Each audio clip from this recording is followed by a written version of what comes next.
গাজা নিয়ে নেতানিয়াহুর উপর চাপ বাড়াচ্ছিল বিশ্বের বিভিন্ন দেশ। এবার দেশেও চাপে পড়লেন ইসরায়েলের প্রধানমন্ত্রী। জুলাই মাসেই 12 জন ইসরায়েলি সেনা আত্মহত্যা করেছেন গাজা যুদ্ধের জন্য। আগস্ট মাসে আরও একজন। ইসরায়েলি গোয়েন্দা সংস্থা মোসাদের প্রাক্তন কর্তারা প্রশ্ন তুলেছেন নেতানিয়াহুর ভূমিকা নিয়ে।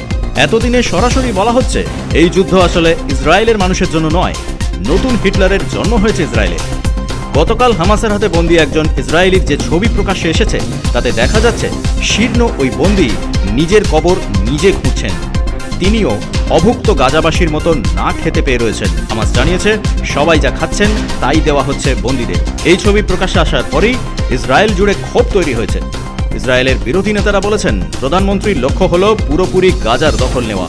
141 বর্গ কিলোমিটারে গাজার 75% এখন ইসরায়েলের দখলে।